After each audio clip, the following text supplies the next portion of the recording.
Hello, আমি সুমি। তো সকাল সকাল বেরিয়ে গেলাম আমরা লামডিংয়ে রওনাতে। তো সকালে বাইকে করে যাচ্ছি, কারণ বাইকে করে যাবো এই জন্য আমার দেওরও যাবে, সবাই মা তারাও যাবে। তো পরে আমার হাজব্যান্ড ওর সাথে এসে পড়বে, তো এসে মানে বাইকটা রেখে যাবে। তো আমরা বাইকে উঠে গেলাম, স্নান ধান করে পুজো টুজো দিয়ে একদম রেডি হয়ে, মেয়েকে দেখো একদম তুফানের মতন যাচ্ছে চুলগুলো নিয়ে, পরে তো চুলগুলো শেষ হয়ে আসার পথে টাকলি হয়ে আসবে। তো আমরা রাস্তা দিয়ে যাচ্ছিলাম, অনেকটা সকালে বেরিয়েছিলাম আমরা 5:30 নাগাদ বেরিয়ে গিয়েছিলাম বাড়ি থেকে।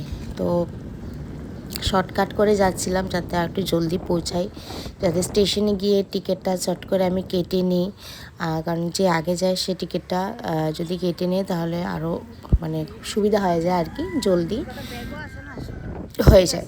তো রাস্তা দিয়ে যাচ্ছিলাম, অতটা গাড়ি ছিল না, এত সকাল সকাল একটু কম থাকে, বাইরে মানুষজনও কম থাকে। ভেবেছিলাম যে বৃষ্টি দিবে, পরে দেখলাম যে না, বৃষ্টি দেয়নি। খুব সুন্দর মতো আমরা বেরোতে পারলাম, সুন্দর মতো স্টেশনে পৌঁছে গেলাম। তারপরে আসলো মা, আমার দেওর আর আমার বোন। তো আমি টিকিটটা কাটা মোটেও সম্ভব হয়নি, এত প্রচণ্ড ভিড় ছিল, এত প্রচণ্ড ভিড় ছিল। আমার মেয়ে চাপা খাচ্ছিলো, মানে মেয়ে লাগেজ নিয়ে আমি ছিলাম। তো আমি সেখানে টিকিট কাউন্টার থেকে বের হয়ে এসে গিয়েছিলাম, কারণ মেয়ে খুব মানে কান্নাকাটি করছিল। তারপরেও আমার বর এসে টিকিট কাটলো। তারপরে আমরা ভিতরে গেলাম, গিয়ে দেখলাম কোথায় মানে আমাদের দাঁড়াতে হবে, কত নম্বর প্ল্যাটফর্মে আসবে সেই হিসাবে।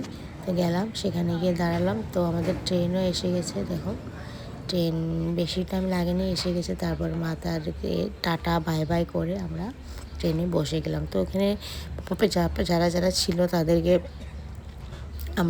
তাদের সাথে আমরা অনেকটা মিলে গিয়েছিলাম, কথাবার্তা বলেছিলাম, মানে আর খুব ফ্রি হয়ে গিয়েছিলাম। আমার মেয়েও অনেকটা ফ্রি হয়ে গিয়েছিল, যে আমাদের সাথে বসেছিল, মানে ওরা তিনশিকারই ছিল। তো আমার অনেকটা একটা মিস্টেক হয়ে গিয়েছিল, যে আমাদের সাথে বসেছিল সে আমাকে বলেছিল আমাদের আসার টিকিটটা জানাতে, আমি নাম্বারও নিয়েছিলাম, আর একটু মাথা থেকে বেরিয়ে গিয়েছিল মানে বলার জন্য যে কটায় ট্রেন হবে। এখনও সেই কথাটা নিয়ে আফসোস হয়, আমি আর পরে ফোন করিনি। তো ভেবেছিলাম মানে একসাথে আবার আসবো আমরা রিটার্ন করে, মানে আমাদের তিনশিকার একসাথেই ছিলাম, তো তার জন্য। তো যাই হোক, এইভাবে আমাদের ট্রেনের সময়গুলি কাটলো। বোর ফিল হয়নি, টায়ার্ডও ফিল হয়নি, কিচ্ছু ফিল হয়নি। যাওয়ার পথে খুব মজা করে গিয়েছি, খুব ফুর্তি করে গিয়েছি, খুব ভালো লেগেছে। আর সামনে মানে যাদের সাথে যাই আমরা, সামনের মানুষগুলো যদি আরও একটু ফ্রি পেয়ে যায়, কথাবার্তা সুন্দর, নিজের মানে পরিচিত কিছু কিছু মানুষও যদি পেয়ে যায় তো ভালো লাগে আর কি।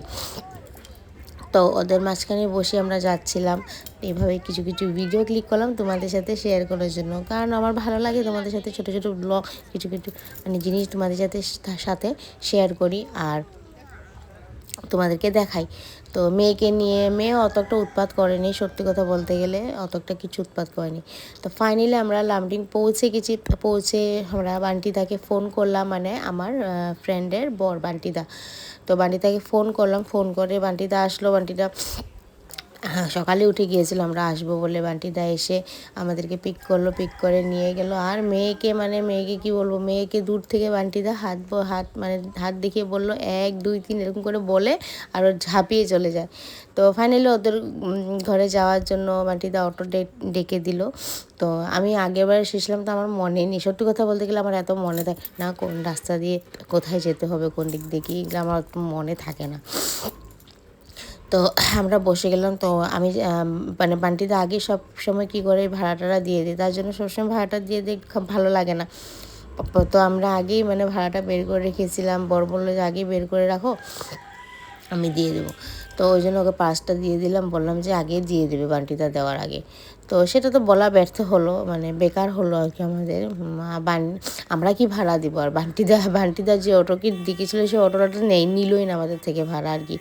সেটাই আর কি, মানে একটা আমরা চাইল্ডহুড ফ্রেন্ড, ঠিক আছে। তো হ্যাঁ, এরকম একটা জায়গা এখন হয়ে গেছে যে আমরা যখনই কোনো কিছু মানে ঘোরার প্ল্যান করব, ছোটো মোটো ট্রিপে যাব, আমরা আমার ফ্রেন্ডের ঘরে যাব, ওরা আমাদের ঘরে আসবে, একটা সুন্দর ফ্যামিলি, আমরা খুব ভালো একটা ফ্যামিলি মেম্বারের মতন হয়ে গেছে, একদম ক্লোজ ফ্যামিলি মেম্বার।